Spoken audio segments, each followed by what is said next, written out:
Banda Aceh. Seorang dokter di Rumah Sakit Umum Daerah, RSUD, Sultan Abdul Aziz Shah Aceh Timur, dituntut 4 tahun penjara.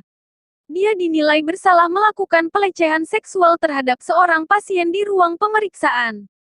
Dikutip Detikcom dari situs resmi Pengadilan Negeri ID, Kamis tanggal 7 Oktober tahun 2021, sidang tuntutan digelar pada Rabu, 6/10.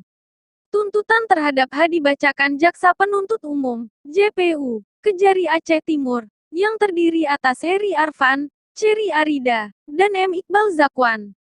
JPU meminta hakim memutuskan terdakwa terbukti secara sah bersalah dan meyakinkan menurut hukum melakukan tindak pidana perbuatan cabul, sebagaimana diatur dan diancam hukuman dalam dakwaan ke-1 penuntut umum berdasarkan dalam pasal 294 ayat 2 kedua KUH pidana.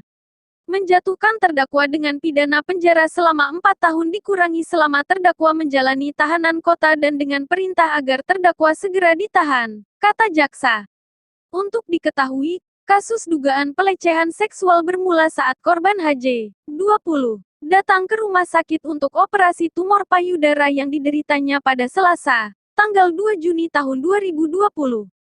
Begitu tiba di RSUD, korban diperiksa di instalasi gawat darurat, IGD, oleh seorang perawat.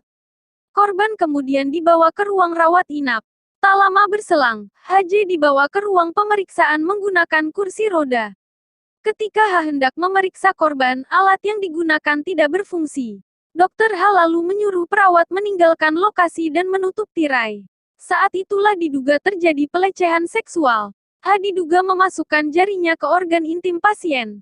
Polisi menyebut H awalnya diduga membuka celana dan celana dalam yang digunakan pasien hingga sebatas lutut.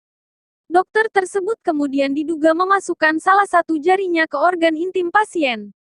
Terlapor mengeluarkan jarinya dan mengambil gel dan mengoleskan pada kedua belah tangan terlapor, kata Kasubag Humas Polres Aceh Timur AKP Muhammad Nawawi saat dimintai konfirmasi, Selasa, tanggal 16 Juni tahun 2020.